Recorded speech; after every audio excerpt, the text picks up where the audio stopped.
Prontinho, a partir de agora a gente está gravando, tá certo, pessoal? Eu vou aqui, pronto, quantidade de alunos perfeito. Vamos começar então. Como eu falei para vocês, então, essa nossa aula de hoje, se vocês checarem a plataforma Ava, vocês vão encontrar um vídeo postado, tá certo? É como se fosse realmente assim, um resumão da nossa aula de hoje.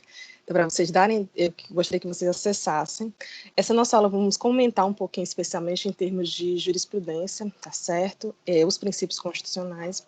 Eu queria rever com vocês exatamente as questões dos fóruns, tá certo?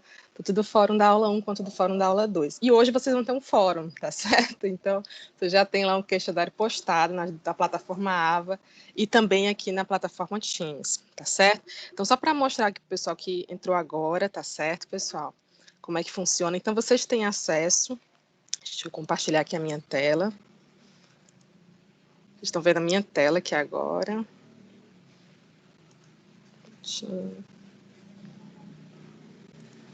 Ótimo, perfeito. Nessa minha tela aqui, vocês estão vendo, vocês estão na plataforma Teams, tá certo? Nossa plataforma da Uniateneu. Então, vocês podem acessar aqui a nossa sala de aula. A sala de aula de vocês é essa daqui, Teoria Geral do Processo. E aqui vocês vão ter as aulas, tá certo? Liberadas para vocês. Então, tem a aula 1, que foi a aula de noções básicas, aconteceu no dia 21 de agosto, tá certo? E a aula ao vivo, gravada, ela tá aqui para vocês. Então, quem quiser acessar a aula ao vivo, que foi gravada no dia 21 de agosto, pode ficar à vontade, a aula tá aqui gravada, você pode acessar. Nós temos aí a aula 2 também, que tá com estrutura do... Deixa eu ver.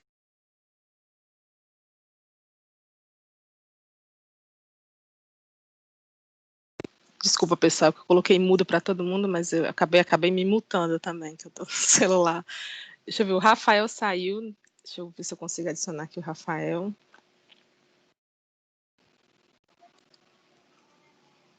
É o Muniz.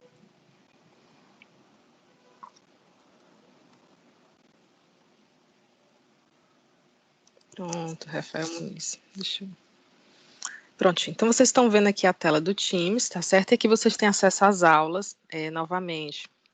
Então, a aula está aqui. Então, a aula 2 e a aula que nós temos hoje é a aula 3. Nessa aula 2, que foi a aula da semana passada, dia 28 de agosto, foi o mês de agosto mais rápido da história, né, pessoal?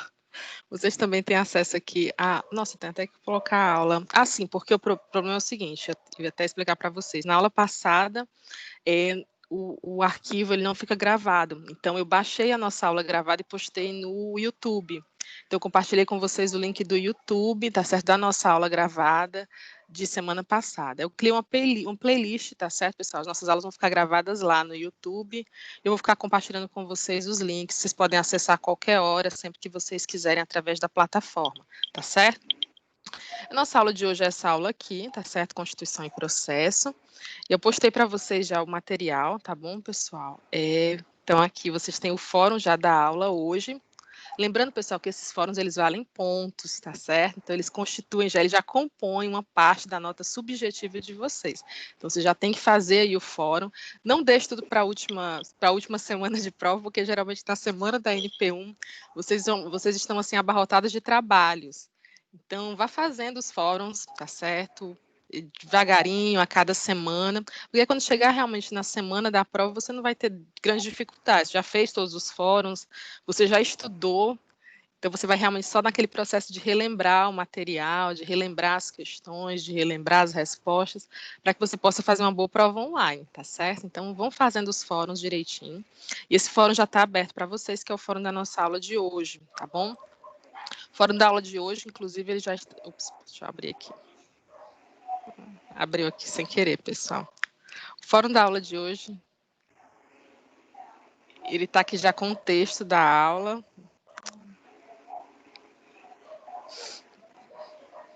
O texto da aula não foi postado. Eu só coloquei nos arquivos, mas não postei aqui ainda. Pronto. O texto da aula é esse. Obrigada. Prontinho. Eu estou ouvindo alguma coisa aqui. Não, tá tudo certo. Agora tá tudo certo. Então, o texto é esse daqui, que é a Constituição em Processo, que a gente trabalha exatamente os princípios constitucionais. Então, esse texto aqui, inclusive, ele já está postado no AVA para vocês, tá certo? Você já consegue acessar lá no AVA esse material. Deixa eu só fechar aqui para mostrar para vocês como é que está na plataforma em EAD. Pronto.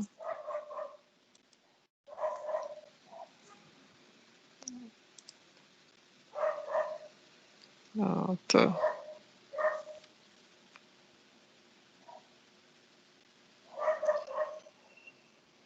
O time está lento hoje. O time está só lentidão hoje. Muita gente tendo aula na sexta-feira. Então, se vocês acessarem a plataforma, vocês vão visualizar agora a plataforma AVA, tá certo, pessoal? Que é a plataforma de EAD da Uniateneu, tá certo? Vocês vão ver que lá na aula 3, que é a nossa aula de hoje, Constituição e Processo, tá bom?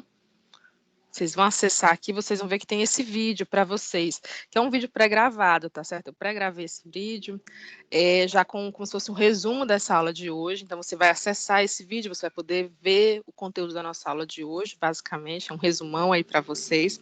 E está postado aqui para vocês tanto o texto quanto o fórum, tá certo? Da aula de hoje.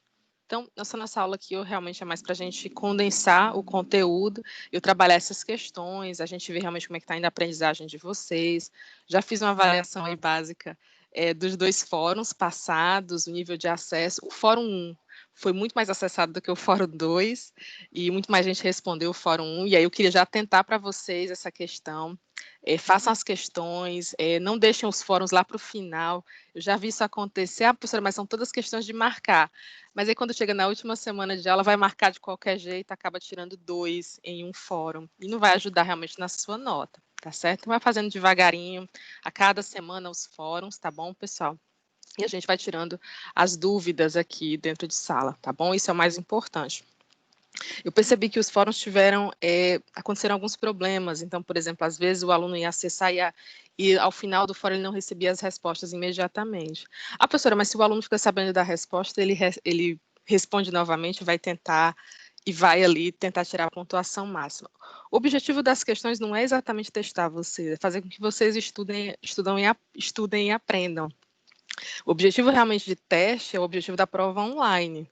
E de certa forma, os fóruns eles ajudam a preparar vocês para essa prova online. Eu gosto muito de fazer a prova online de uma maneira bem a cara realmente de prova da OAB. Então, eu tento fazer de uma maneira realmente, vou tentar escolher cuidadosamente as questões aí, né?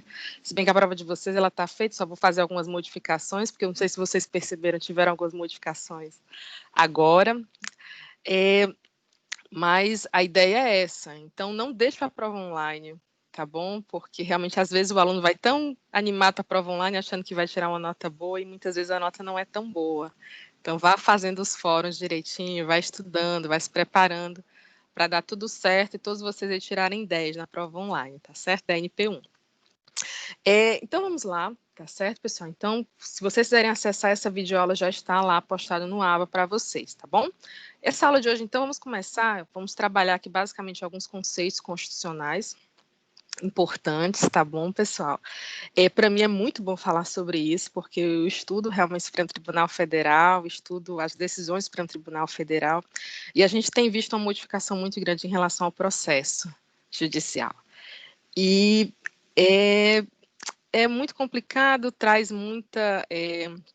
obviamente isso traz muitas preocupações e traz ao mesmo tempo também muitos questionamentos.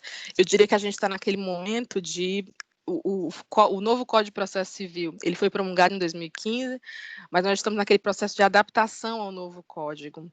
E essa adaptação, ela passa necessariamente pela Constituição Federal de 88.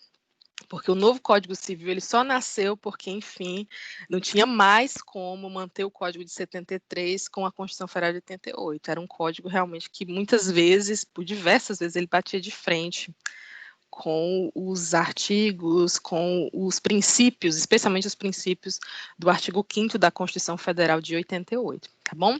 Eu queria que vocês, eu vou dar um tempinho, eu queria que vocês pegassem a Constituição de vocês, por favor, tá certo? Vamos usar muito a Constituição. Então, gostaria que vocês pegassem a Constituição de vocês.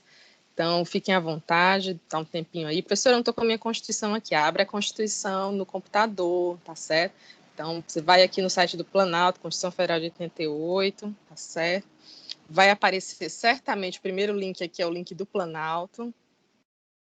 para você, já vou colocar aqui para vocês verem. Nossa Constituiçãozinha aqui. O primeiro link que vai aparecer para vocês, com certeza, é o link mais atualizada, porque assim que as atualizações legislativas acontecem, imediatamente elas são jogadas aqui no site do Planalto. Então, abra aí a Constituição, que nós vamos utilizar a Constituição hoje, tá certo? Por favor. Vocês vão ver que a nossa Constituição já está aí com 107 emendas, está aqui, Emenda Constitucional 107 de 2020.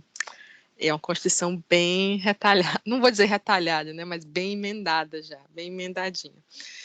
Basicamente, pessoal, vamos ficar aí no artigo 5º, então, se abrir aí a Constituição Federal, tá certo? Você já tem que ter a sua Constituição Federal do coração.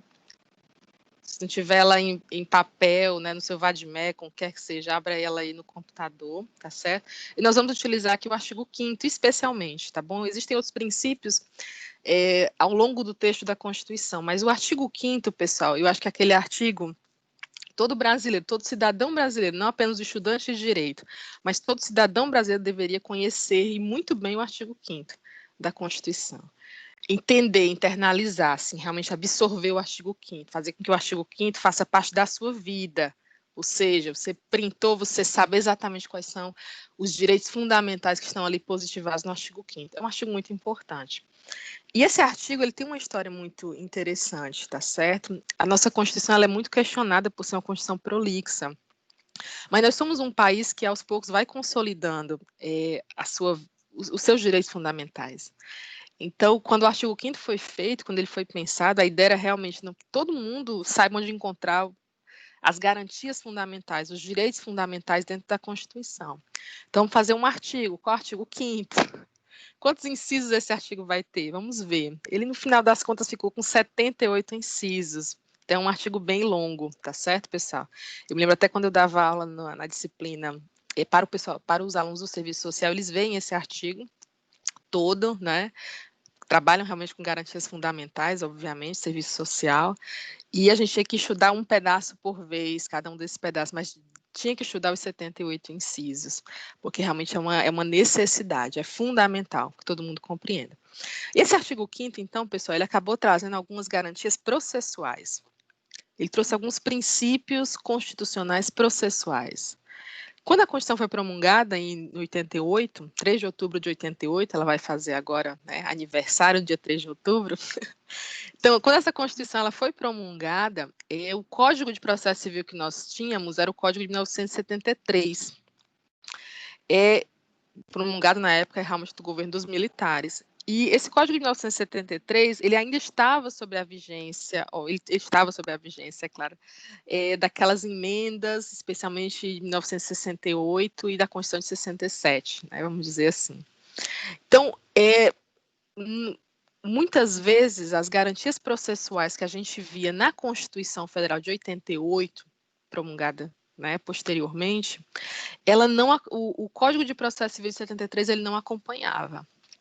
Então, muitas vezes, você via ali, especialmente os questionamentos, quando chegava no STJ, às vezes quando chegava no STF, você via claramente que a discussão ela trazia uma disparidade entre o Código de Processo Civil e a Constituição Federal. Então, sabia-se da necessidade de fazer um novo Código de Processo Civil, isso aconteceu em 2015. Pra vocês terem uma ideia, quando eu fiz faculdade, eu estudei o Código de 73, né? Depois tive que estudar o Código todo de novo, porque era um novo código. Mas quando o código nasceu, todo mundo reconhecia que era uma necessidade. Todo mundo sabe que o Código de 2015 ele nasceu de uma necessidade. Nós precisávamos de um novo Código de Processo Civil e nós precisávamos de um novo processo civil. Processo civil não apenas se falou muito, eu acho que esse foi uma das minhas críticas na época da promulgação do Código de Processo Civil. Se falava muito dos meios eletrônicos, de acompanhar o processo eletrônico, isso e aquilo, mas na verdade o principal problema não era esse. O principal problema é que nós tivéssemos um Código de Processo Civil constitucional.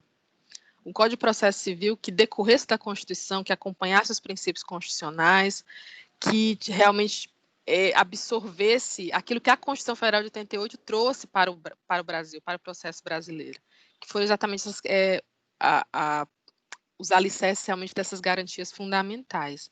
Então, nós temos aqui, tá certo? Não vamos ler, obviamente, todo o artigo 5º, não faz sentido. Nessa aula, vocês têm aula de direito constitucional, onde vocês com certeza vão estudar, tá certo? Essa parte inicial da Constituição Federal de 88. Mas nós vamos destacar aqui, tá certo, pessoal, alguns princípios constitucionais que afetam o processo. Eu sei que vocês vão trazer um monte de crítica, provavelmente vão trazer diversos questionamentos, porque muita coisa aconteceu, especialmente quando, em algumas etapas da Lava Jato, no recente inquérito, por exemplo, em relação às fake news, que está no processo, no Supremo Tribunal Federal, entre outros processos que a gente não sabe muito bem, mas, por exemplo, é uma coisa que a gente percebe no Supremo Tribunal Federal. Em 2018, meio que cessaram um pouquinho as repercussões gerais em relação a princípios processuais, e agora em 2020 elas reapareceram. Então você percebe assim, quem observa o Supremo, você percebe assim uma movimentação do Supremo em começar a discutir essas questões de princípios processuais, ou seja, como é que essas garantias fundamentais que a Constituição traz para o processo, elas se aplicam de fato na prática. Ou seja, como é que você realmente traz isso para dentro do processo.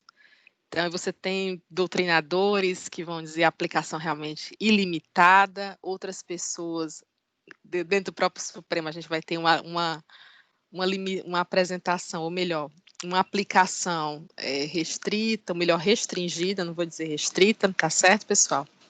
Deixa eu ver que a Ivete não está conseguindo entrar. Deixa eu ver o que aconteceu. Ivete Alves da Rocha, pronto. Tranquilo. Pronto, vamos lá, então. Então, interessante. Bom dia.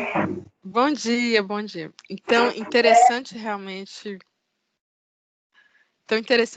analisar a Constituição dentro dessa ótica, tá certo, pessoal? Analisar o processo civil dentro dessa ótica constitucional. E o Supremo Tribunal Federal tem começado a fazer isso. Então, a gente já vê mais processos em termos de repercussão geral, ou seja, vamos discutir em plenário essas questões processuais. Vamos falar mais adiante disso, eu trouxe até alguns pedaços aqui de decisões do Supremo para vocês, para que a gente possa analisar, tá certo, pessoal? Se vocês tiverem questionamentos, por favor, fiquem à vontade, tá bom? Essa aula aqui é uma aula bem aberta, para a gente realmente discutir como é que é a aplicação desses princípios processuais. Vamos lá, então. Prontinho, abriu aqui. Gente, a primeira coisa, tá certo? Inclusive eu falo na aula pré-gravada para vocês, que está postada no EAD, tá bom? No site, no EAD para vocês.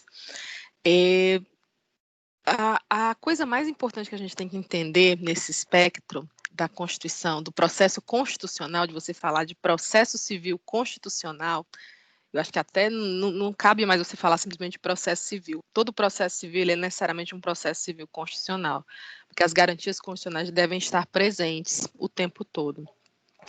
Ele parte exatamente dessa ideia de supremacia constitucional. Então, eu tenho aí uma coisa que parece muito óbvia para a gente hoje em dia, mas que não era tão óbvia há alguns anos atrás. Mas a ideia de que a Constituição ela é suprema, de que a Constituição ela está ali realmente, e é a partir dela que a gente tem que entender, tá certo? Todas as outras normas do ordenamento jurídico. Então, a Constituição Federal, antigamente ela tinha mais uma função assim, uma ideia, as pessoas tinham uma ideia da Constituição, uma função muito política, que não deixa de ser. Você pega uma Constituição como a Constituição inglesa, que nem existe de fato uma Constituição material, tá certo? Ou até mesmo a Constituição americana. A Constituição americana é uma Constituição essencialmente política, ela traz aquelas garantias fundamentais, mas ela não traz princípios específicos, vamos dizer dessa maneira, que interfiram, por exemplo, no direito tributário ou no direito ambiental. Com a nossa Constituição traz. A nossa Constituição é bem ampla nesse sentido, ela fala realmente de tudo, até do Colégio Dom Pedro II, lá no Rio de Janeiro. Mas, sendo dessa maneira, ela é uma Constituição que ela assume de forma muito clara o princípio real, a ideia realmente de Constituição dirigente, que é uma ideia que vocês vão ver, inclusive, na aula de Direito Constitucional. Não sei quem está dando Direito Constitucional para vocês, acho que é a Cândida, Direito Constitucional, ou a Camila, acho que a Camilinha deve estar dando também. Então, vocês vão ver essa ideia de Constituição dirigente, ou seja, uma ideia do Canotilho, que é um professor português, É a ideia de uma Constituição que, de certa forma, ela estabelece os nortes, ela estabelece as diretrizes para todo o ordenamento jurídico. Então, o Brasil ele absorveu isso. Nós temos no Brasil realmente uma Constituição que ela tem norma que interfere em todos os ramos do direito. Então, desde educação, desde saúde, se você quiser, quando se fala de direitos humanos, direitos, garantias fundamentais, você vai ter o artigo 5º, e no artigo 5º você encontra de tudo. Você encontra de normas simples, relativas, por exemplo, a garantias fundamentais, como a privacidade, como a garantia da liberdade de expressão, como também princípios processuais, seja princípios processuais civis, como o princípio processual penal. Então, você encontra tudo isso no artigo 5º. É uma Constituição que se mete em todos os assuntos. Então, isso realmente faz com que a gente entenda e veja que toda interpretação no direito brasileiro é uma interpretação constitucional. Não dá, antigamente se fazia petição inicial sem citar nenhum princípio da Constituição, sem citar nada da Constituição Federal de 88. Hoje em dia isso não é mais possível. Não dá mais, assim, você pegar uma petição inicial onde a pessoa não cita ou não menciona nada da Constituição Federal, porque alguma coisa tem, e ela deveria começar por isso. Então, realmente, os advogados, a nossa mentalidade, até mesmo de advogado, mudou bastante nesse sentido, de você começar uma petição inicial, de você começar uma contestação, de você mencionar já ali, de pronto, de início, tá certo? A garantia fundamental, os princípios constitucionais que se referem ao seu caso. Então, já demonstra aí a supremacia constitucional, ou seja, nós começamos um processo que hoje em dia ele não vai parar, tá certo? É um processo realmente inevitável, que é um processo de constitucionalização do direito. Ou seja, a Constituição é suprema, de repente todos os aspectos do direito, eles de alguma maneira se relacionam com a Constituição. Então, todas as áreas do direito, elas devem ser estudadas, elas podem ser estudadas a partir da ótica constitucional. E a mesma coisa é o processo. O processo ele pode e deve ser estudado a partir da Constituição, ou seja, quando a gente começa a entender, tá certo, pessoal, os princípios constitucionais que falam de processo e como é que a gente deve aplicar isso no processo judicial, como é que a gente deve aplicar isso no processo civil. Então, eu acho que a gente está exatamente nessa etapa, especialmente o STF vai ser muito chamado nesse sentido, a determinar como é que essas garantias processuais que a Constituição já fala, elas são aplicadas no processo na prática. E aí entra toda realmente entra todas as questões sociais do Brasil, que de alguma maneira interferem no processo, a forma antiga como o processo judicial acontecia, essa forma nova. Infelizmente, às vezes eu percebo até que o brasileiro ele tem as suas garantias fundamentais aprovadas na Constituição, mas ele está pouco adaptado a elas. Então, quando se fala, por exemplo, de algumas garantias fundamentais, e aí eu lembro imediatamente, por exemplo, do direito à liberdade de expressão. Para nós, a liberdade de expressão ainda é um pouco assustadora. Se eu pensar, por exemplo, nos Estados Unidos, os americanos eles têm uma visão de liberdade de expressão que é um negócio assim, absurdo, é uma coisa realmente. Desculpa, pessoal, vocês estão ouvindo direitinho? Alguém pode me informar se vocês estão escutando direitinho? Por favor. Acho que o Emerson está tendo dificuldades para ouvir. Eu estou. Tá tudo tranquilo? Tá certo. Eu acho que um dos alunos aqui está com dificuldade para ouvir. A Lili também está com dificuldade. Deixa eu ver, o Emerson também. Emerson, acho que é isso. Então, só para verificar. De qualquer maneira, pessoal, não se preocupem. A aula está sendo gravada, depois eu checo o áudio, coloco lá para ver algum tipo de correção, mas eu acho que se tiver algum problema, vocês, por favor, levantem a mãozinha aí que eu estou acompanhando aqui pelo screen, tá certo? Então, voltando. Vamos lá, então. Então, essa ideia realmente de processo é pelo viés da Constituição. Então, toda vez que vocês... Não, Emerson, é muito importante. Você está conseguindo ouvir? Se estiver conseguindo ouvir, tá certo? Se você não tiver, pode perguntar, eu volto, não tem problema nenhum. Tá certo, pessoal?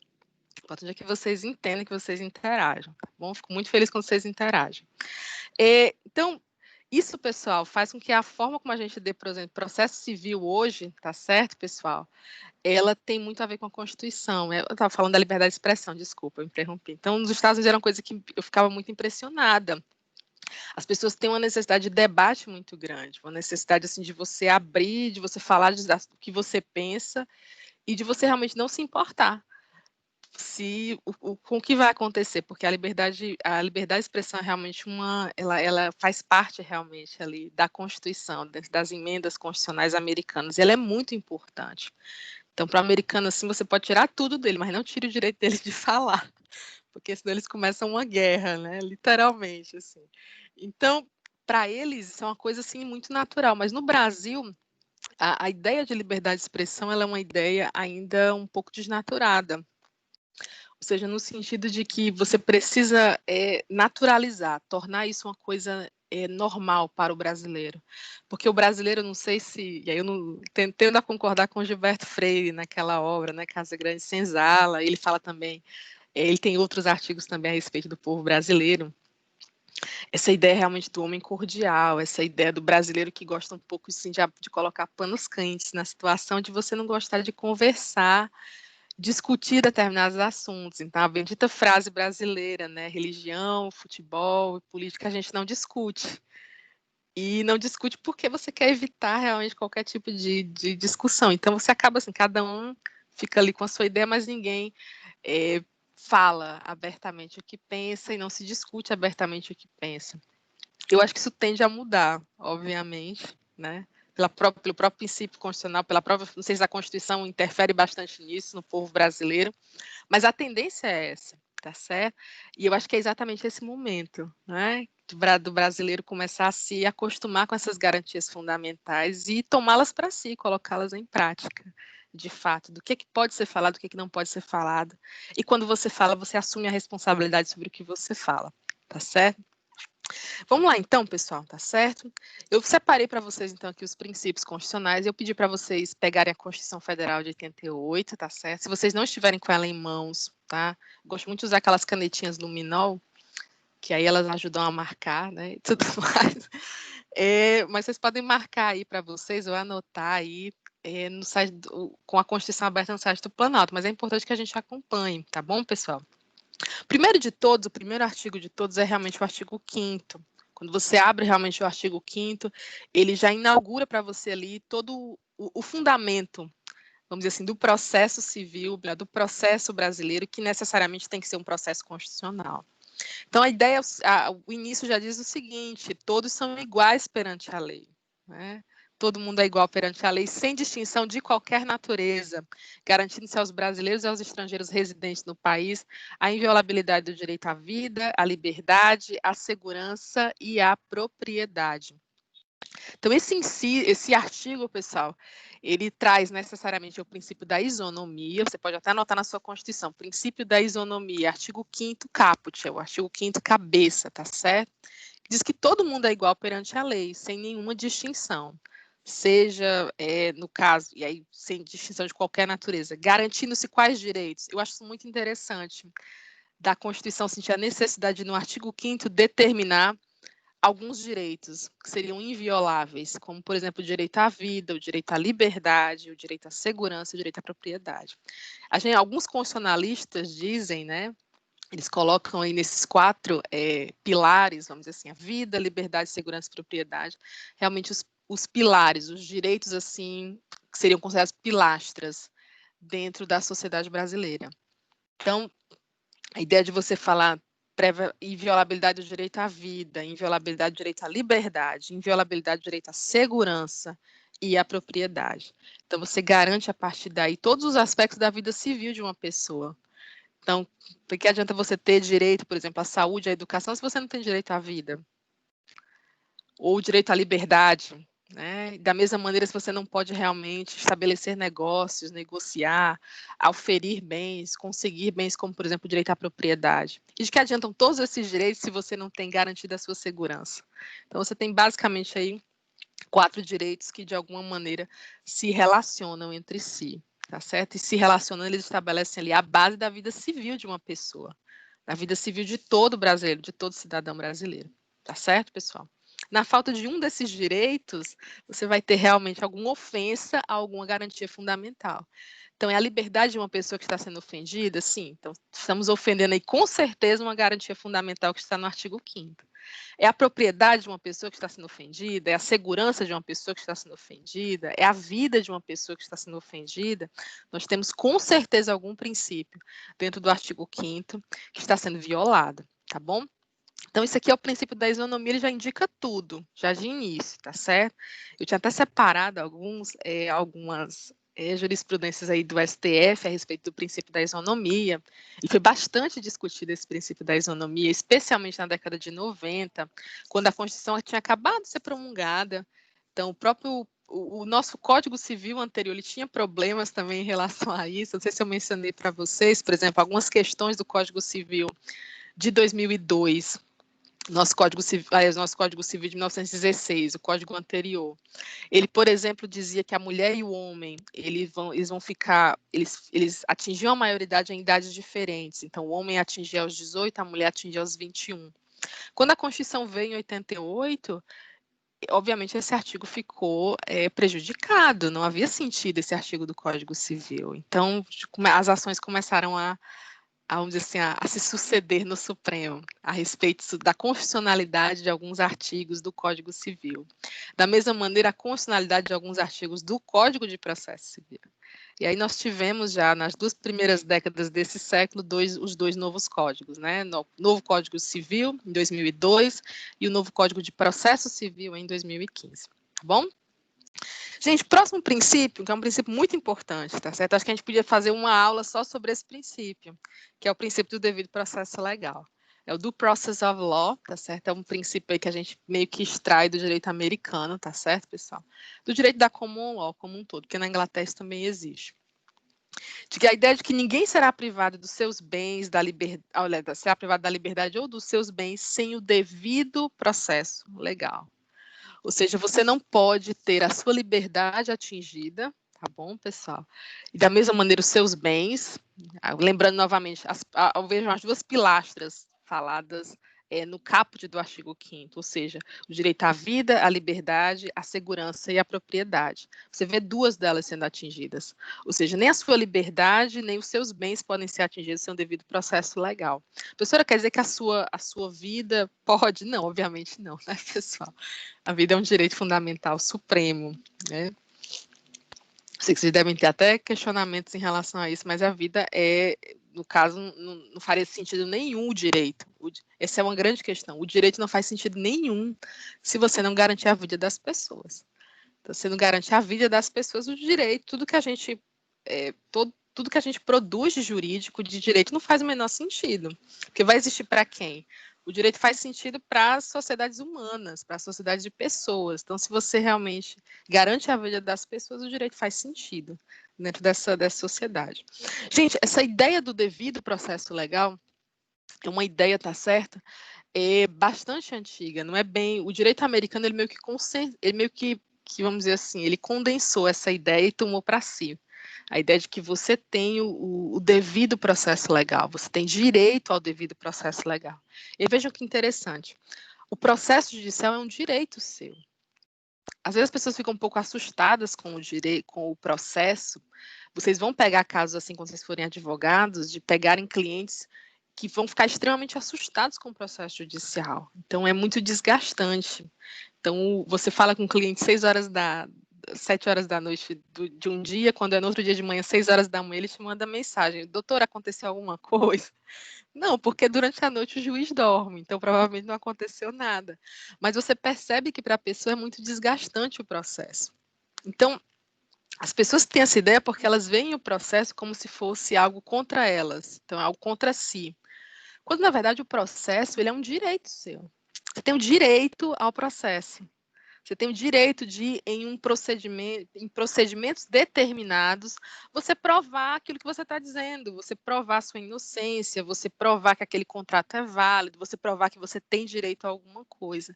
Então, o processo, na verdade, ele é um direito seu, tá certo? Ele faz parte realmente do rol de direitos fundamentais ao qual todos os brasileiros têm direito. Então, quando você realmente é chamado a um processo, você decide ingressar com um processo, às vezes as pessoas têm direitos, eu acho muito interessante isso. Às vezes a pessoa tem direito, mas ela não quer reclamar, ela não quer entrar com um processo judicial porque ela acha que vai ser muito desgastante. porque ela tem medo do resultado, ela acha que ela pode vir a perder, mas na verdade não, o direito, o processo existe, tá certo? Como um direito para você. E todo brasileiro, toda pessoa, todo ser humano tem direito ao processo legal, a um devido processo legal. E aí, um devido processo legal, obviamente, ele vai ter algumas consequências, como, por exemplo, o direito à ampla defesa e ao contraditório. Gente, isso é tão sério, que a maioria das vezes que os processos vão parar no Supremo Tribunal Federal, é geralmente algum problema em relação à ampla defesa e contraditória. A ampla defesa não foi respeitada, o contraditório não foi respeitado.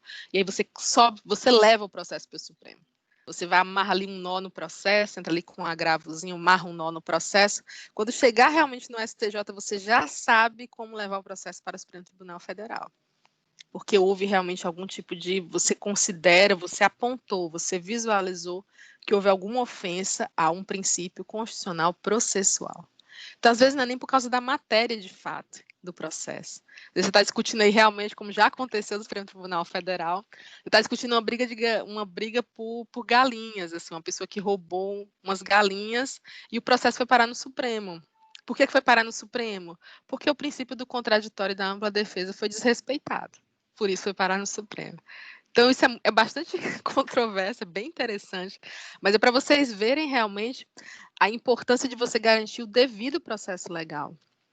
O devido processo legal no sentido de você garantir que as pessoas possam se defender, possam acusar respeitando as regras, possam trazer as suas provas e possam ser julgadas por um juiz imparcial.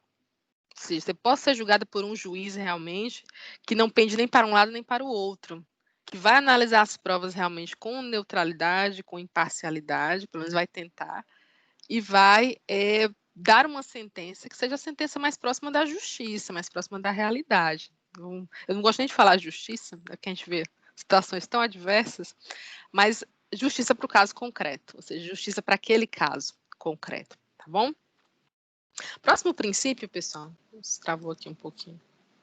Próximo princípio é o princípio do juiz natural, tá certo? Eu queria que vocês abrissem aí na Constituição de vocês, no artigo 5º, por favor, inciso 53. Eu até estava falando numa outra aula, e aí a aluna, professora, eu não sei como é que funciona esses numerais romanos, não, tá certo? Mas o L é 50, tá certo, pessoal? Aí vocês vão aumentando. Mas quem lembra aí dos algarismos romanos que a gente estuda lá no ensino fundamental, 4ª série, 5ª série, não tem problema. Se você falar assim, artigo L3, eu vou saber qual é, tá certo? Não se preocupe. Então, ninguém será processado nem sentenciado, senão pela autoridade competente. Gente, esse princípio aqui ele é extremamente importante, ele é o fundamento, por exemplo, das nossas ações de a gente questiona a competência. Ou seja, qual é o juiz competente para julgar determinado caso? Então, o juiz da vara de família é competente para julgar ações de família, o juiz de uma vara civil é competente para julgar ações realmente relativas ao âmbito civil, tá certo? Mas não todas. O juiz realmente de uma vara penal, ele tem competência para julgar casos naquela área, naquela seara.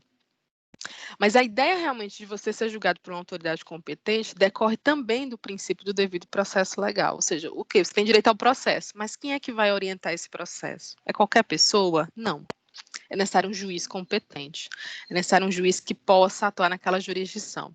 Se pensar, por exemplo, na época da Idade Média, todo esse processo, tá certo? A ideia de devido processo legal, a ideia de realmente a necessidade de um processo civil, por exemplo, ele nasceu na época da Inquisição, uma coisa que poucas pessoas sabem. Mas, por exemplo, naquela época, quando havia uma acusação em relação a alguma colheita ou alguma coisa desse tipo, as pessoas se reuniam e elas mesmas praticavam ali a justiça do caso concreto. Então, todo mundo se reunia, vamos acusar essa pessoa aqui de feitiçaria, por isso que não está chovendo na nossa comunidade. Todo mundo se reúne e mata a pessoa.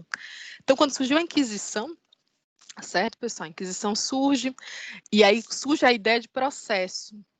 A ideia de que não, em vez de a gente partir logo assim para uma sentença, vamos juntar aqui testemunhas. Então, a ideia nasce realmente com a ideia de testemunhas. Então, testemunhas para um lado, testemunhas para o outro. Vamos precisar de uma pessoa para julgar. Quem é que vai julgar? Vão ser os príncipes dos condados. E aí, nesse caso, e aí surgem os grandes problemas em si. Por exemplo, eu gosto muito já estudei bastante, né? Já estudei durante um tempo, por exemplo, a história da Itália, eu fazia italiano. E, por exemplo, na Itália havia os condados e era muito complicado isso, porque a Itália era dividida em diversos reinos e havia muitas guerras por isso. Então, daí surgiu a necessidade, por exemplo, de trazer juízes que fossem imparciais. A ideia de juízes neutros para julgar os casos, para julgar as acusações que aconteciam. E daí começou-se a ideia realmente de quem seria esse juiz neutro, de quem seriam esses juízes imparciais. Posteriormente, a própria Igreja Católica acabou tomando o espaço desses processos inquisitoriais, né? E aí, obviamente, acho que a história da Inquisição todos vocês conhecem muito bem como funciona. Mas a Inquisição trouxe essa ideia realmente de processo, de que que o processo ele se distribui, ele acontece realmente com duas partes, uma que acusa e uma que se defende. Então, essa estrutura do processo, que a gente vê muito ainda no júri, ela é uma estrutura realmente montada há muito tempo. Mas as garantias que nós vemos hoje, tá certo? Elas são garantias muito mais ligadas realmente nascidas realmente após a Revolução Francesa. Então, por exemplo, a ideia de igualdade, o princípio realmente de igualdade, o princípio de fraternidade, mas que a Revolução Francesa tenha problemas nesse sentido, né? Mas a ideia de igualdade, a ideia de fraternidade e a própria ideia de juiz imparcial, elas acabam realmente se consolidando a partir da Revolução Francesa. E é exatamente aí que o direito americano se desenvolve. E a gente agora, nesse momento, a gente começa a copiar, vamos dizer assim, ou a reintroduzir essas ideias no nosso direito brasileiro, tá certo? Então, a ideia de que você tem um juiz que ele já está ali, ele não vai ser eleito para resolver aquele caso. Ele já está ali, ele vai julgar aquelas ações, ele vai dividir realmente o processo, ele vai orientar o processo, ele vai organizar o processo e ele vai atuar realmente como assim, um mediador, não vou dizer mediador porque a palavra não é a mais correta, mas ele vai ser utilizado como um mediador do processo. Não um mediador das partes, um mediador do processo, ou seja, ele é a pessoa que tem os meios para fazer o processo realmente ir adiante e organizar as duas partes, para que elas não se matem no processo. Tá certo, pessoal? A ideia realmente é essa. E esse juiz natural é um juiz que tem competência, é um juiz que é considerado uma autoridade competente. Ele é respeitado no meio social para isso. Tá certo, pessoal?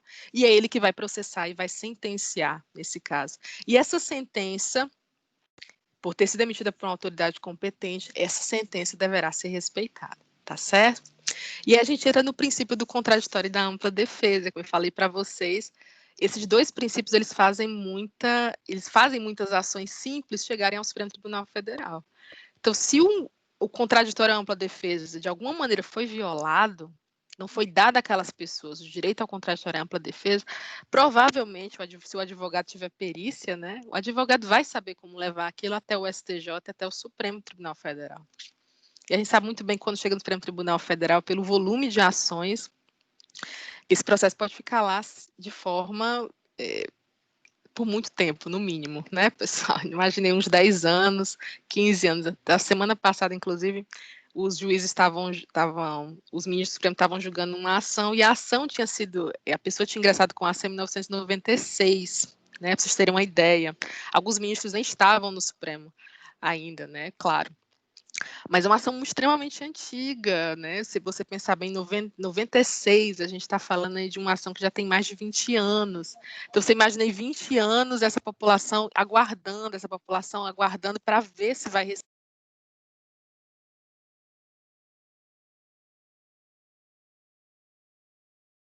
Peraí, pessoal, coloquei mudo em todo mundo, acabei me mutando também, tá certo? Desculpa. Então, você vê uma ação que já tem mais de 20 anos. Então, 20 anos e um resultado que foi dado realmente agora. Então, onde é que estão essas partes? As partes ainda estão esperando pela resposta. E se você é um advogado, você está querendo realmente aumentar, realmente assim, postergar ao máximo, né? Enlarguecer o máximo o tempo do processo, acaba não sendo tão complicado. Mas se você realmente está ali uma parte que quer um resultado rápido, se é a parte que quer que aquilo ali seja resolvido o mais rápido possível, isso pode ser excruciante, pode ser terrível, né, pessoal? Mas E o que eu quero dizer para vocês, isso não é justificativa para que a gente não respeite o princípio do contraditório e da ampla defesa. Tá certo? Então, aos litigantes em processo judicial ou administrativo e aos acusados em geral são assegurados o contraditório e a ampla defesa, com os meios e recursos a ela inerentes. A ideia realmente aqui, pessoal, de que você garanta às pessoas toda a possibilidade de se defenderem. Então, se você está no processo judicial, se você foi chamado a processo judicial, você é chamado a se defender, você tem que ter à sua disposição todos os meios possíveis para que você possa realizar essa defesa. Gente, se não foi permitido a você, sei lá, se no meio de uma audiência você não teve o tempo necessário para falar, se você juntou uma prova e o juiz não aceitou, você pode considerar aquilo ali, a gente que é advogado, a gente sabe disso, né? Você vai poder considerar aquilo ali como uma espécie de cerceamento de defesa, cerceamento da ampla defesa, do contraditório. Isso é tão sério que muitos juízes hoje em dia, eles têm muito receio, por exemplo. O advogado, às vezes, juntou aquela prova de forma meio, não vou dizer necessariamente intempestiva, porque as petições intermediárias elas podem entrar a qualquer momento, mas ele juntou aquela prova e o juiz, às vezes, ele nem denega. Ele não, deixa juntar no processo, deixa juntar. Realmente, às vezes a prova não serve para nada, às vezes o documento está ali ilícito, não está ali ilícito, mas ele está ilegível, você não consegue ver nada. Mas o juiz deixa colocar, deixa agregar. Vai deixando por quê? Para garantir o princípio da ampla defesa, ou seja, para evitar que o advogado lá no futuro venha dizer, olha, mas eu juntei uma peça aqui e o juiz denegou, disse que o documento estava ilegível e mandou eu retirar do processo. Cerceamento de defesa. Então, às vezes, o juiz deixa, vai juntando as provas, vai colocando, ele não denega nada. Para realmente que o advogado, lá no final, ele não venha, por exemplo, a tentar invalidar um processo inteiro por considerar que algum ato do juiz foi uma tentativa de cerceamento da ampla defesa ou até mesmo do contraditório. Então, a gente vive na prática, a gente vê muito isso acontecer. Então, os juízes eles já percebem realmente, não vou. Se quer juntar a prova, pode juntar a prova, não tem problema nenhum.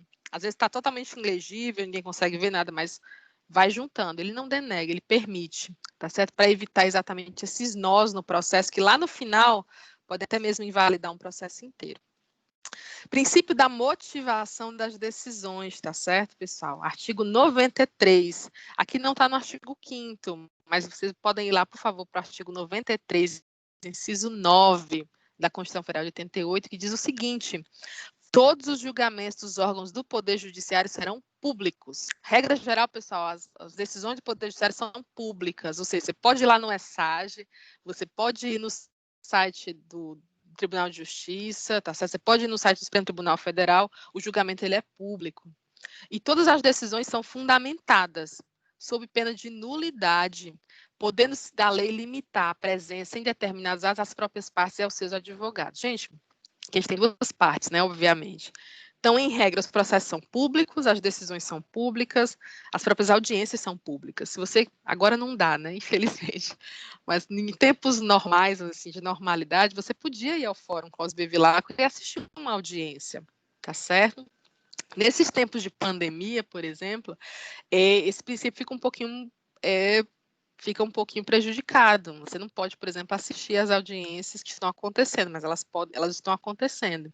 Até porque não há tantos canais.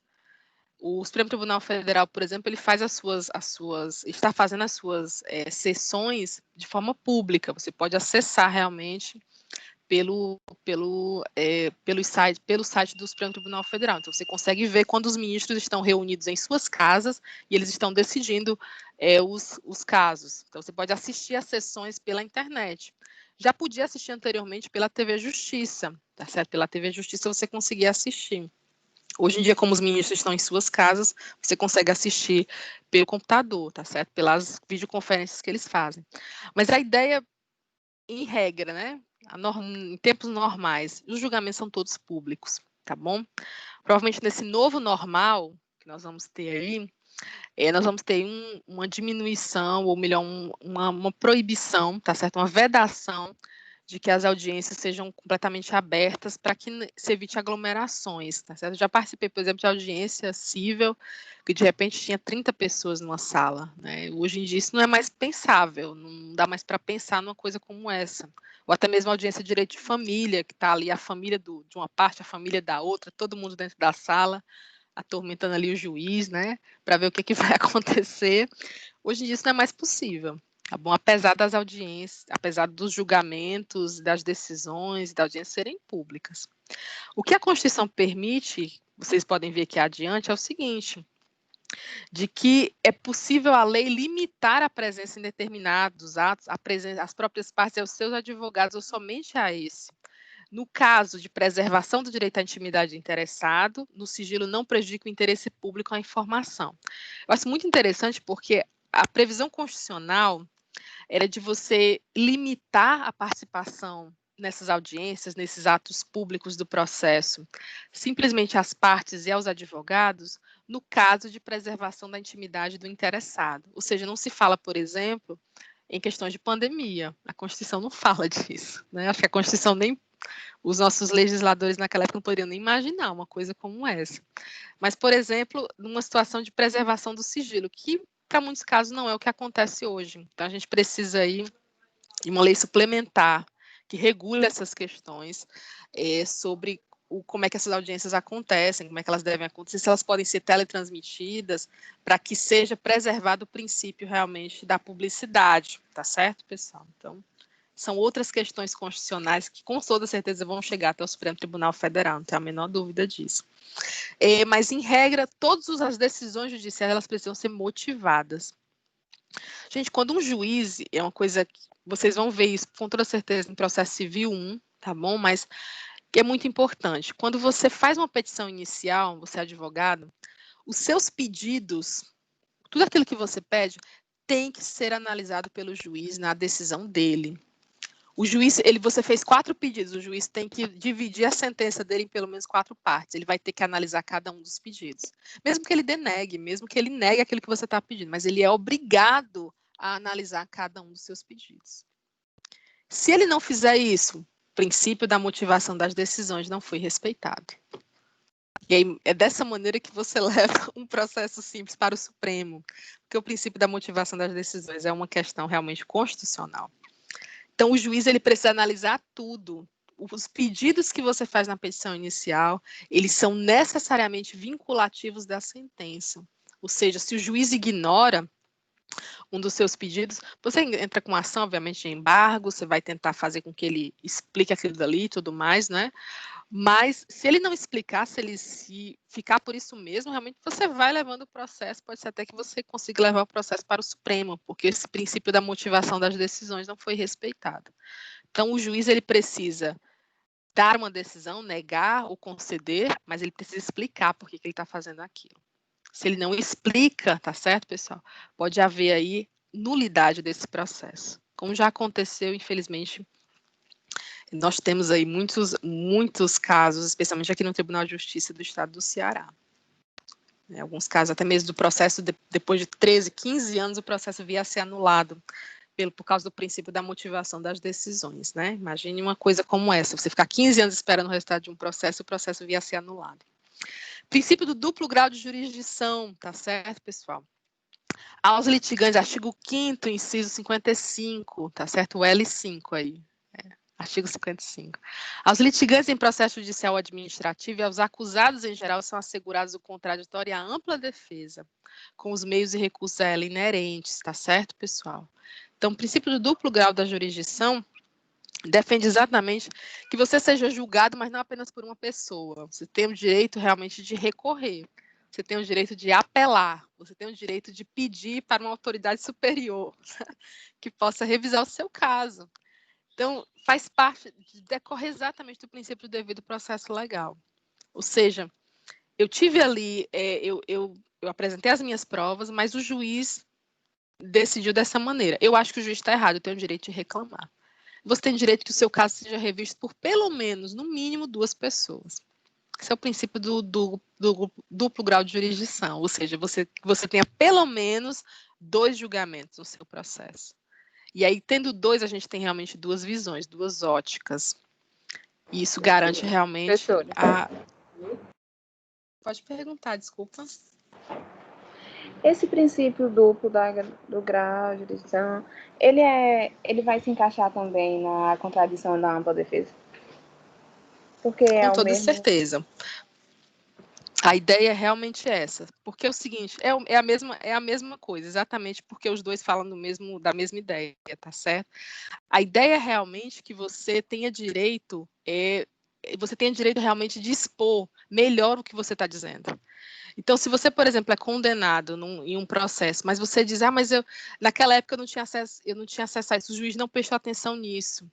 Você tem o direito de recorrer, de levar o seu processo mais adiante. Então, é uma decorrência realmente um do outro. Então, o princípio, por exemplo, do duplo grau de jurisdição, ele decorre exatamente do seu direito de defesa, de ampla defesa, de você não ser julgado unicamente por um único juiz, de você ter direito realmente no caso aí, quando sobe para um tribunal, você vai ser julgado aí por uma corte. Então, você não vai ter simplesmente uma única pessoa julgando o seu caso, você vai ter ali uma corte de sábios, né? Então, você vai ter ali os ministros, no caso, os desembargadores, se for o Tribunal de Justiça, esses desembargadores vão ali realmente ver o seu caso, expor a opinião, a ótica dessas pessoas a respeito do seu caso. Então, é uma decorrência, de fato, do princípio da ampla defesa do contraditório, por isso que são a mesma coisa, viu? Me ouviu, Cristiane? Tá tudo certo? Vocês estão me ouvindo direitinho? Sim, professora. Sim. Tranquilo, perfeito, ótimo. Tá certo. Deu certo, Viviane, você entendeu? Entendi. Tranquilo, perfeito. A gente brinca até no direito que é o jus esperneandi, pessoal, que é o direito de espernear. Você tem o direito... O princípio do duplo grau de jurisdição seria esse direito de você expor realmente para mais pessoas o seu caso, de você levar realmente o seu processo ao máximo. Eu acho que raramente um processo acaba no primeiro grau. Geralmente acaba no primeiro grau quando acontece a conciliação, antes até mesmo assim o processo nem segue adiante. Mas se o processo realmente chega a uma sentença, é muito raro uma das partes não apelar, não levar o processo para o segundo grau de jurisdição, para realmente colocar outros recursos, outros meios, né, a possibilidade de que você tenha ali desembargadores ou ministros analisando o seu caso, traz muito mais possibilidades. E, às vezes, a sua intenção é realmente levar para o Tribunal de Justiça, para o Tribunal Superior, porque você já sabe, por exemplo, qual é o pensamento de uma turma, qual é o pensamento daqueles ministros, qual é o pensamento do Tribunal de Justiça, então você realmente quer levar para lá, porque você acha que o juiz não vai conceder, o juiz muitas vezes não concede o que você quer, mas você sabe que os desembargadores vão. Então, há muito esse jogo também dentro do processo, tá certo, pessoal? Próximo princípio, marque... Pode perguntar, eu estou ouvindo. Para mim, Desculpa, eu não estou... Existe algum Desculpa, tempo... você pode... Desculpa, eu não estou ouvindo. Não sei se travou para mim, pessoal. Deixa eu ver aqui. Eu não sei se travou para mim, pessoal. Dá para ouvir? Não, estou ouvindo você. Pode falar. Agora eu estou ouvindo. Tem algum tempo, tipo, que eu posso entrar com o segundo ou não? Tempo determinado. Tipo, terminou Como assim? Um tempo para você... Entrar com o segundo? Não, no caso, assim, você está falando do prazo processual, tipo assim, você recebeu a apelação, certo? Para mim entrar com o Você recebeu a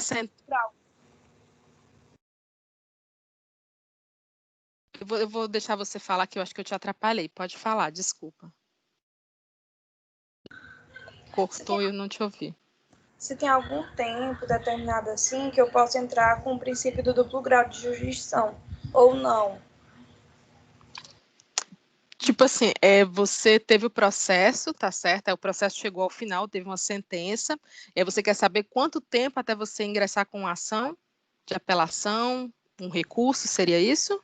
Isso, se existe algum tempo... Pronto, perfeito. Sim, existe o prazo processual sim para isso, tá certo, pessoal? Depende, varia bastante de área ou não do direito. Então, por exemplo, na área trabalhista você tem geralmente 8 dias, na área civil geralmente 10 a 15 dias, tá certo? Mas depende realmente da ação e da área. Na área tributária, geralmente a gente conta aí com um prazo de 10 dias para você ingressar com algum tipo de recurso, mas o prazo é determinado. Passou aquele prazo, você já não pode mais ingressar com uma apelação ou com um recurso, tá certo? É muito importante que se diga isso. Então, assim, saiu a sentença foi promulgada, obviamente, quando se dá publicidade à sentença, a partir dali que a gente vai começar a contar o prazo, tá certo? Então, às vezes, o juiz sentencia ali, fica na mesa dele, mas só é realmente é, publicizada a sua sentença em um determinado dia ou dias após. A partir dali você vai começar a contar o prazo, tá certo, pessoal? É muito importante também, vou até aproveitar a sua pergunta. Desculpa, eu não vi quem foi que perguntou, mas vou aproveitar a sua pergunta porque ela foi muito boa. É exatamente o sentido. Você não pode alegar, por exemplo, a perda do prazo como cerceamento de defesa, tá certo, pessoal? Então, assim, eu perdi o prazo para fazer a apelação. E aí você vai e ingressa com recurso assim mesmo porque você acha que o tribunal está cerceando o seu direito de defesa. Uma ação como essa, inclusive, já foi parada no STJ, tá certo? Mas não tem sentido, não dá para alegar porque os prazos eles precisam ser respeitados. Tá certo, pessoal? Então, perdi o prazo, quer dizer que o Poder Judiciário está cerceando meu direito de defesa? Não. O Poder Judiciário está, na verdade, respeitando os seus próprios regulamentos, os próprios regimentos, tá bom? Então, a ampla defesa ela é garantida no seu direito de ingressar com um recurso. Então, isso é o seu direito. E você tem que utilizá-la. Se você não utiliza, e aí você perde o prazo, por exemplo, não é que o Poder Judiciário está cerceando o seu direito de defesa. Pode perguntar, por favor.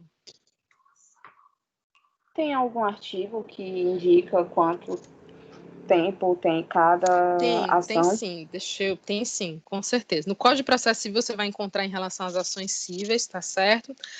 No Código, na consolidação das leis trabalhistas, você vai encontrar, de fato, os prazos processuais para as ações trabalhistas. E no Código, no Código Tributário a gente tem alguns prazos, mas geralmente a gente respeita o processo civil. E o Código de Processo Penal, obviamente, também tem seus prazos. Tá certo, pessoal? Professora, quer dizer que eu vou ter que aprender cada prazo?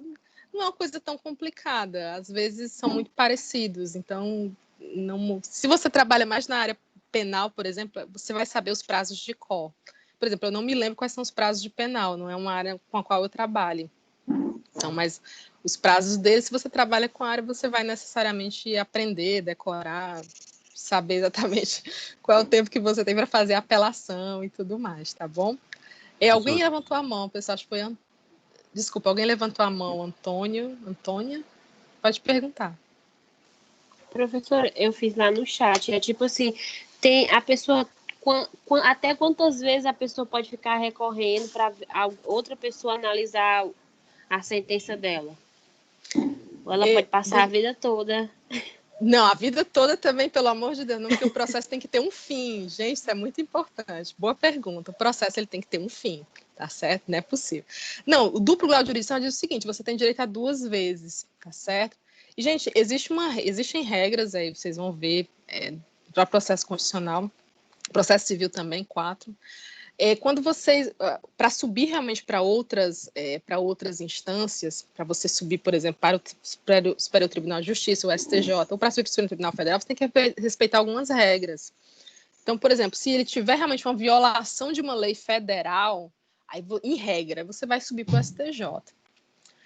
Se houve uma violação da Constituição Federal, aí sim só para o Supremo Tribunal Federal, mas em regra, uma vez que o processo chegou realmente ali na segunda instância, chegou no Tribunal de Justiça, a tendência é ele acabar ali. Ele é para acabar ali. Certo? Ele só vai seguir realmente se houver alguma hipótese como essa, que enseje um recurso ordinário. Desculpa, pessoal, tá travando aqui. Eu não sei se está todo mundo... Eu acho que é... Deixa eu mutar o pessoal, peraí.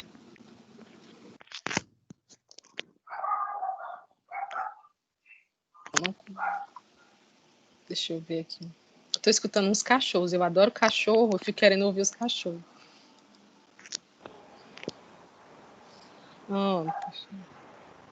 Pensei que era seu, os cachorros. Eu tenho uma cachorrinha, mas ela tá meio doentinha, a Diana. Ela tá triste. Minha cachorra hoje. tá Isso. triste.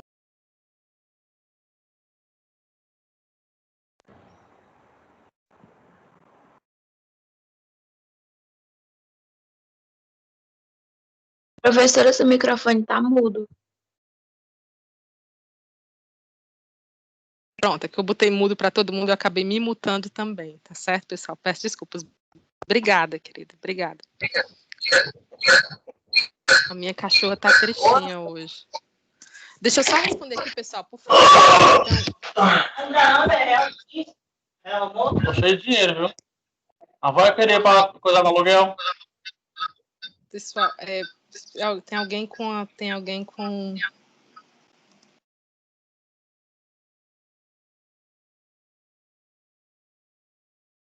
Pronto, coloquei mudo para todo mundo, acho que tá todo mundo me escutando agora direitinho. Deixa eu só responder a pergunta da colega, deixa eu ver se eu me lembrei agora direitinho.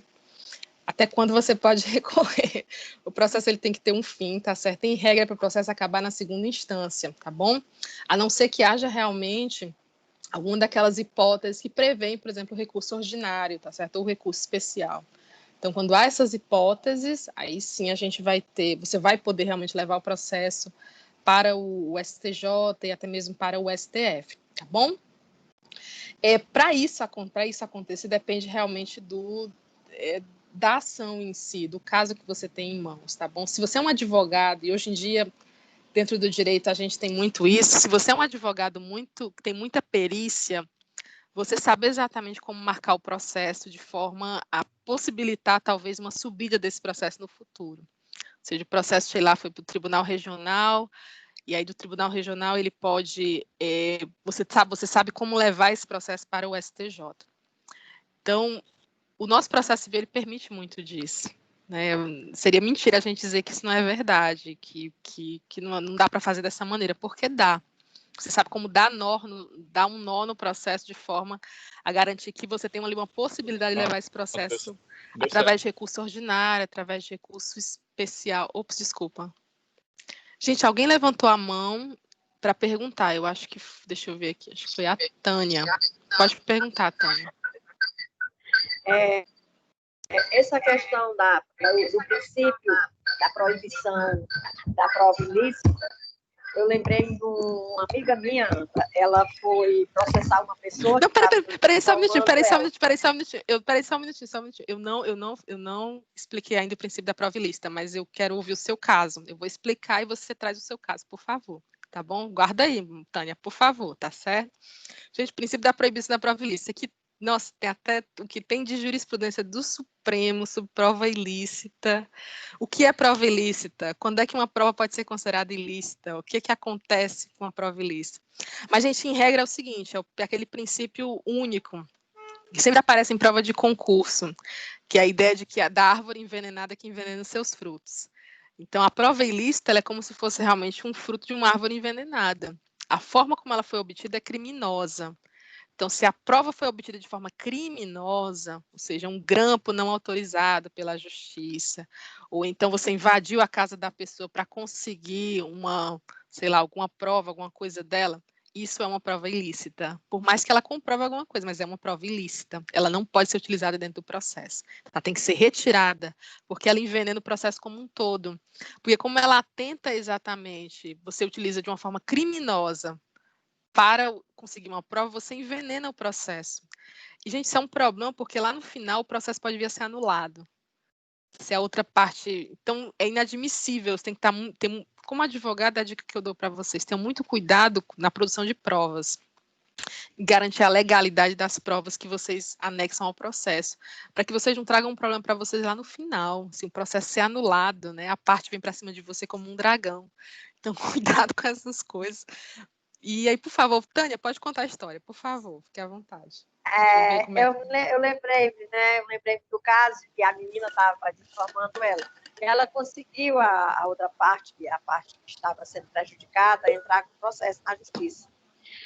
E na hora lá, a outra menina conseguiu roubar a senha do Facebook da própria pessoa que ela estava difamando e levou umas fotos dela, a menina embriagada, a menina fora de horas de casa, e ela mesma usou um argumento contra ela mesma, dentro da audiência, mostrando as fotos da menina que ela estava difamando. Aí o juiz perguntou para ela o que era que ela achava que era aquilo ali.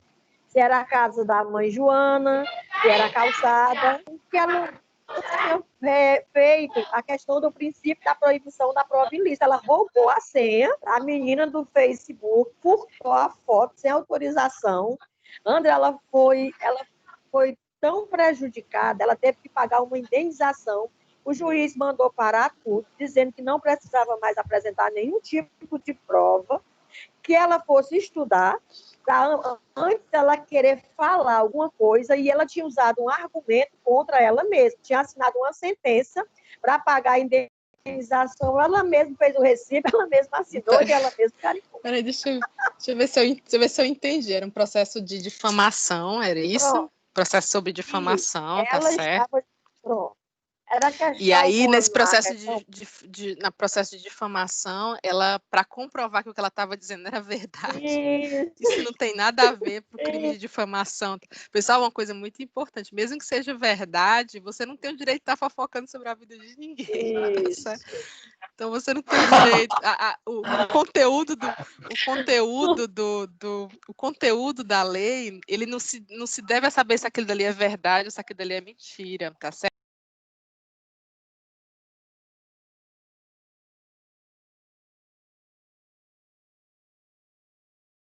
Professora, tá mudo.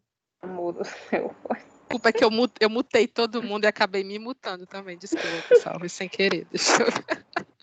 Pela milésima É porque o Teams não tem aquela coisa. Porque eu tenho que mutar vocês aqui no computador e depois é que eu vou tirar o meu mudo no celular. Então eu acabo fazendo tudo errado. Professora Elésia, professor, perdão. Mas vamos lá, então. No caso aí, deixa eu ver se eu entendi, então, o caso da moça. Ela, em processo de difamação, ela foi para comprovar que o que ela tinha dito sobre a moça, difamando-a, era verdade. Ela roubou a senha do Facebook da moça. Roubou a senha do Facebook dela. Pegou as fotos e levou para o juiz para comprovar que o que ela estava dizendo era verdade. Gente, eu não sei, assim... Nossa, é bem surreal, realmente. Eu não sei nem se essa moça tinha advogado, porque se tiver, meu Deus, a OAB precisa ser caçada.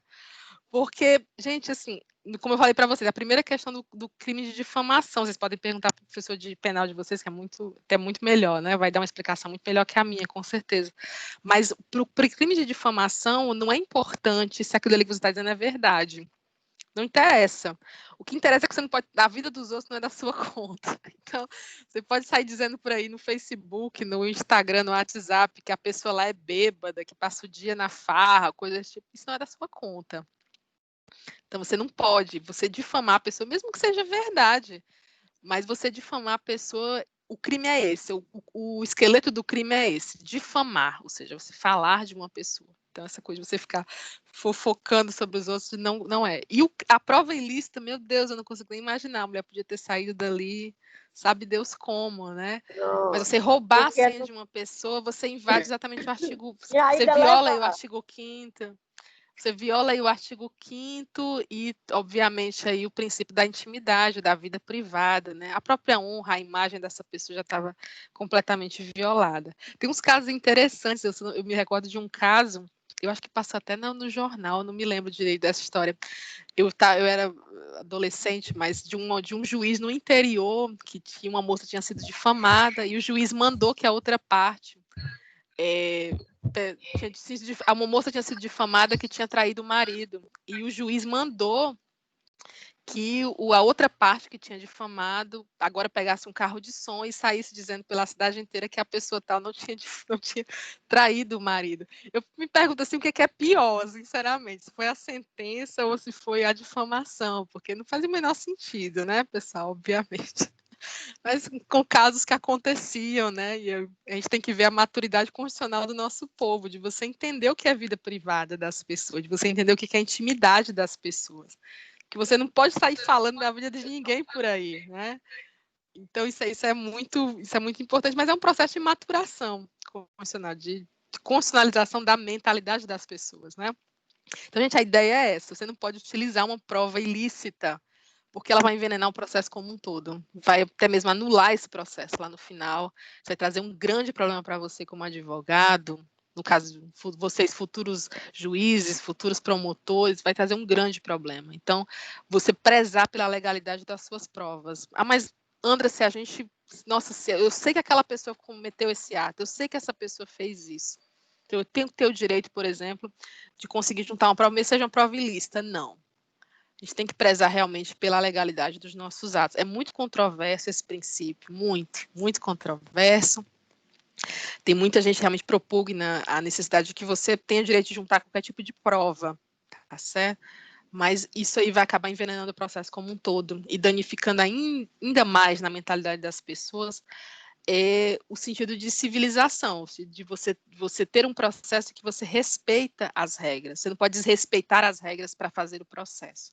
Não tem sentido isso. Próximo princípio é o princípio do estado de inocência, que eu sei que é muito controverso. Pode perguntar. Ainda nesse caso, por exemplo, se essa pessoa que estava sendo processada por difamação tivesse tirado print ou algo assim das redes sociais da outra pessoa, mas no caso ela segue ou recebe essas notificações, isso valeria no processo? O print tirado da conta dela, sem problema nenhum. O problema aí foi que ela invadiu a conta da outra. Então, ela pegou a senha da outra, sem autorização, e invadiu a conta da outra.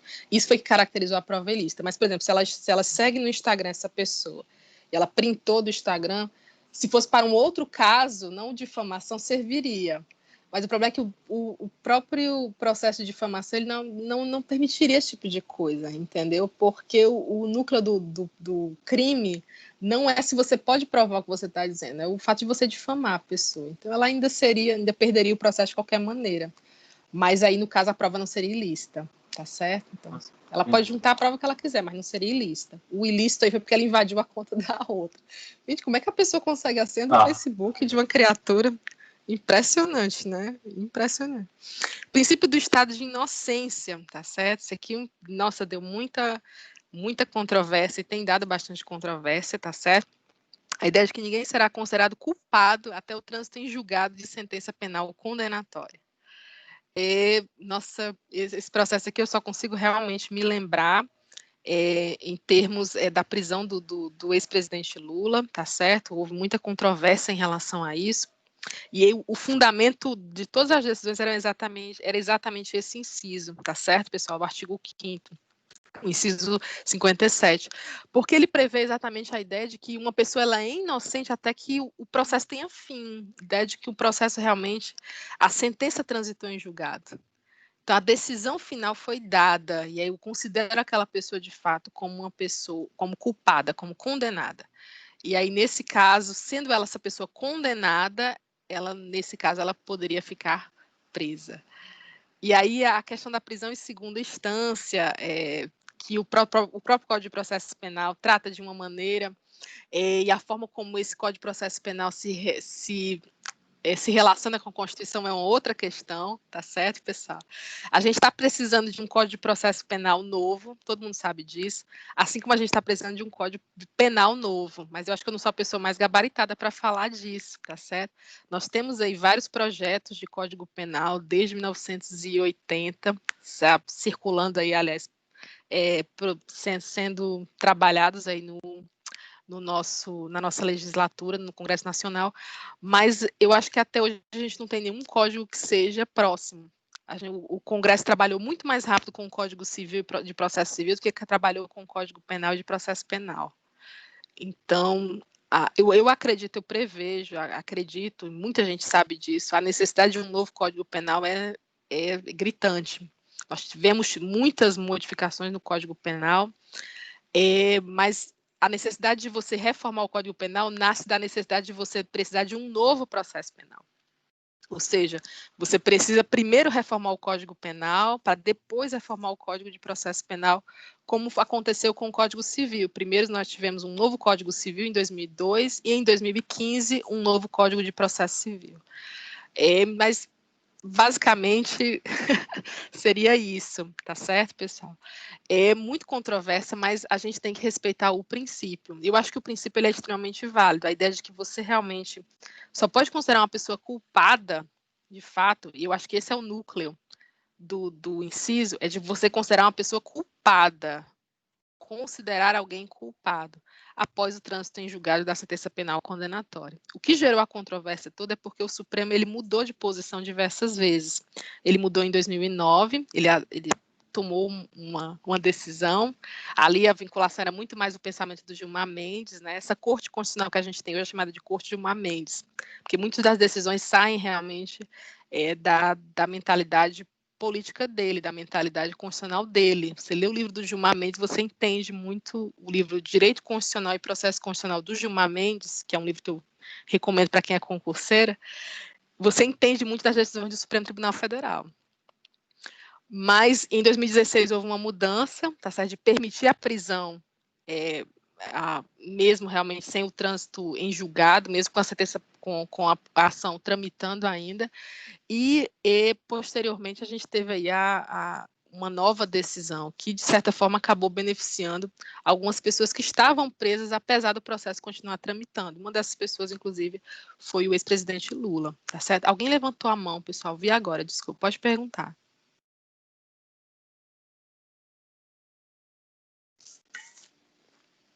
Alguém quiser perguntar, pode perguntar.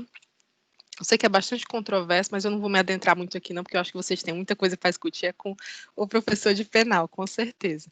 Mas eu acho, minha visão em relação a isso, acho que o problema é exatamente em virtude do nosso Código de Processo Penal e do nosso Código Penal. São duas coisas que realmente precisam ser revistas e constitucionalizadas, né? Eu vi novamente que alguém levantou a mão. Se quiser perguntar, pode perguntar. Não, na verdade é só um comentário sobre as redes sociais, que hoje em dia, quando esses veículos de comunicação fazem uma matéria e colocam lá suspeito, nós percebemos que a turma eles não aceitam, né? Eles não entendem que o editorial pode sofrer alguma consequência e que hoje em dia muita gente é colocado como culpado e às vezes é inocente. A pessoa, depois que vai para a rede social, não tem como voltar atrás. Não, hoje em dia a rede social é um moedor de reputações, né? Ele é um triturador de reputações. Então, existe a previsão em si, acho que você trata essa pessoa como inocente. Existe a presunção de inocência, ou seja, o princípio da presunção de inocência. Você presume que a pessoa é inocente até que ela seja considerada culpada, até que seja provado que essa pessoa é culpada. Então, essa necessidade de você colocar como suspeito, de você respeitar o princípio constitucional das pessoas, a presunção de inocência, é uma obrigatoriedade dos jornais. Eu acho até engraçado que muitos jornais não respeitam isso, né? O jornal muitas vezes não respeita, às vezes esses programas que eu nem gosto tanto de assistir, mas programas que passam na televisão naquele horário do almoço e tudo mais, às vezes da tarde. Hoje em dia eu acho que é até melhor, eu me lembro de coisas piores há alguns anos atrás. Hoje em dia eu acho que ele já, depois de alguns processos, eu acho que já há um certo refreamento. Mas a gente tem muito que crescer em termos de princípio da inocência, princípio do estado de inocência, né? Eu acho que alguém tinha interrompido para perguntar alguma coisa. Né? Não, professora, eu ia dizer só mesmo em relação à mídia também. Ah, claro, com certeza. É muito interessante, tem um livro muito legal mesmo, acho que do Ives Gandra, falando sobre o princípio da presunção de inocência, que eu achei um livro muito interessante, porque eu nunca tinha visto uma pessoa escrever tanto sobre um único princípio, acho que são quase 300 páginas, assim, eu acho que não está aqui, deve estar lá no apartamento, mas o livro é muito interessante, depois eu vou ver se eu bato uma fotinha e mando para vocês no grupo, fala só sobre esse princípio, é bem interessante, viu, pessoal? Mas aí, novamente, eu acho que toda a comoção pública em torno desse princípio tem muito mais a ver com o Código de Processo Penal, Código Penal, do que com a Constituição. Já tinha gente querendo rasgar a Constituição. O meu povo, pelo amor de Deus, a Constituição não, né? Vamos rever o Código de Processo Penal e o Código Penal. Esses dois códigos precisam ser revistos de forma gritante. Só que eu acho que existe a minha perspectiva como advogada, eu não sou da área de penal, mas a minha perspectiva é de que há um receio muito grande no Brasil de mexer nesses dois códigos, porque a gente vai ter que enfrentar, de alguma maneira, problemas muito sérios, como, por exemplo, o problema do encarceramento, o problema das prisões lotadas. A gente vai ter que enfrentar muitos problemas judiciais que são muito sérios, que não admitem mais espera. Mas isso vai levar muito trabalho e vai precisar de mentes brilhantes. Eu acho que nós vamos precisar de penalistas brilhantes para fazer um novo Código Penal, para trabalhar no novo Código de Processo Penal. E eu acho que é uma tarefa hercúlea, uma tarefa muito complicada. E eu acho que isso realmente assusta. Mas é uma tarefa que precisa ser tomada a cabo. Nós temos bons penalistas, nós temos gente muito boa, gente muito capacitada, mas é realmente um trabalho de uma vida para você realmente fazer um trabalho inteligente que atenda às necessidades do povo brasileiro, que eu acho que esse é o grande problema hoje. O Código Penal seria uma mentira você dizer que ele atende às necessidades da sociedade brasileira como um todo, mas isso precisa ser feito por mentes realmente extremamente capacitadas, brilhantes, para entregar para a população um Código Penal realmente, um Código de Processo Penal realmente constitucionalizados, de acordo com os princípios constitucionais. Mas isso aí não é minha área. Provavelmente, talvez aqui na turma tinha alguém aí que tem uma queda pelo direito penal, né? E aí, com uma quedinha para o direito penal, já seja aí uma futuramente capaz de ajudar aí na consecução desse código de processo penal, código penal e tudo mais, viu? O princípio da assistência judiciária gratuita, tá bom, pessoal? Esse princípio muito importante, a própria Constituição Federal trouxe. Ele é o fundamento, por exemplo, da Defensoria Pública, tá certo? Inclusive, talvez a gente tenha até alguns futuros defensores públicos aqui na turma, tá bom? Existe o concurso para a Defensoria Pública, tanto do Estado como a Defensoria Pública Federal, tá certo? Essas duas defensorias públicas, a estadual, obviamente, atua a nível estadual, a federal atua na Justiça Federal e na Justiça Trabalhista. Então, a defensoria, ela fundamenta, vamos dizer assim, ela é a consequência desse princípio, de garantir realmente às pessoas que não têm condição, tá certo? As pessoas seriam consideradas pobres na forma da lei, você pode ver a Lei 1060 de 1950, que trata exatamente do que seria uma pessoa pobre conforme a lei, pobre de acordo com a lei, e essa pessoa que não tem recursos, ela tenha direito ao acesso ao Poder Judiciário, ela tem direito ao processo. Gente, vejam novamente como os princípios eles se relacionam. Eu tenho o princípio do devido processo legal. Todo mundo tem direito ao processo? Todo mundo tem direito ao processo. Mas se você não tem dinheiro para pagar um advogado para ingressar com um processo, você tem direito à assistência judiciária gratuita. Então, isso é realmente, a defensoria existe, a assistência jurídica integral e gratuita, ela garante realmente que uma pessoa ela vai poder ter acesso ao processo em si. Mas não apenas isso, e aqui vem a segunda parte. A assistência judicial ela pode ser pedida também por quem tem advogado. Então, quando você ingressa com um processo judicial, você pode fazer lá. Geralmente é a segunda parte de toda a petição inicial, né, pessoal? Já vem lá. Gratuidade da justiça. Você vai e indica lá que você é pobre na forma da lei, está pagando advogado, mas você é pobre na forma da lei. Então, o dinheiro que você tinha, você raspou para pagar o advogado. Então, você não tem como pagar as custas do processo. Então, geralmente um processo, pessoal, ele não demanda simplesmente petição inicial, pagamento de juiz, de pagamento de advogado, não. Ele demanda especialmente, por exemplo, o pagamento de algumas atividades, como, por exemplo, produção de prova, produção de perícia, tá certo? Contabilidade de alguma coisa, geralmente quando em processo tributário a gente tem que fazer contabilidade de algumas coisas, pedir perícia de alguns documentos, isso envolve dinheiro. Se a parte teve a gratuidade deferida, tá certo? Geralmente isso aí sai por conta do Poder Judiciário. Às vezes o próprio juiz, ele analisa aquilo, ele recebe o processo, eu vejo muito isso em tributário. O juiz recebe o processo, ele vê que aquele processo ele vai demandar muita perícia, muita coisa. E a parte está pedindo gratuidade. E ele concede a gratuidade parcial, não concede a gratuidade toda, tá certo? Ou então concede gratuidade só a uma das partes, mas a outra vai ter que ajudar a arcar com aquela produção de provas, com aquelas perícias. Isso é comum, tá certo? Nas varas cíveis, nas varas de família, geralmente a gratuidade é concedida de forma direta, não é muito, muito simples.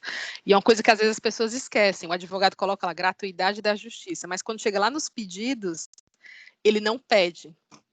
Ele fala da gratuidade da justiça na petição, no corpo da petição, mas quando chega nos pedidos, ele não pede, que é uma das coisas, você tem que pedir para o juiz, né? Então, lá nos pedidos você coloca, né? Quando deferir a ação, no caso, conceder a gratuidade da justiça.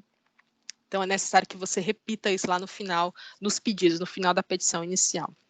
Mas basicamente seriam essas duas ideias. Esse princípio decorre do princípio do acesso à justiça, tá bom?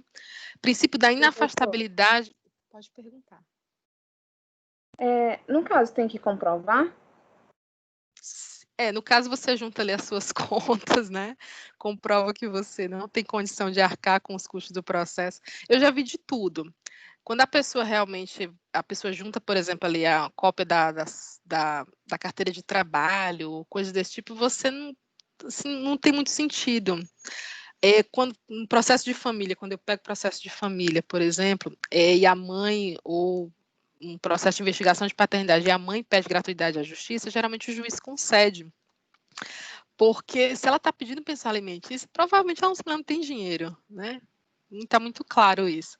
Agora, quando um processo, por exemplo, que envolve dívida de crédito, contrato, direito empresarial, o juiz geralmente vai atentar para esse tipo de comprovação. Então, você junta geralmente, junta de tudo para comprovar que você é pobre na forma da lei.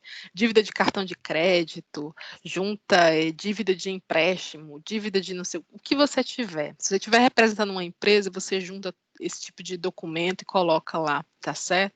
Para que o juiz tenha uma ideia de que a empresa pode até ganhar dinheiro, mas os saldos da empresa, ou seja, os valores que a empresa recebe, estão comprometidos com dívidas.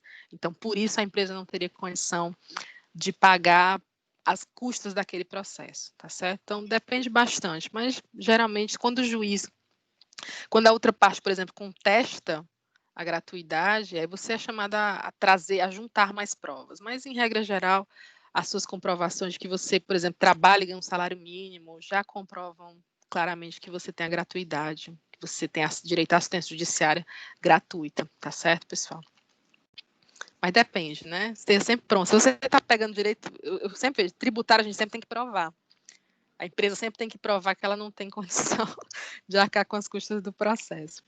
Princípio da publicidade, princípio da inafastabilidade da jurisdição. A lei não exclui da apreciação do Poder Judiciário lesão ou ameaça a direito. Ou seja, a ideia de que todas as ações, pessoal, tudo pode ser levado ao Poder Judiciário. Tudo.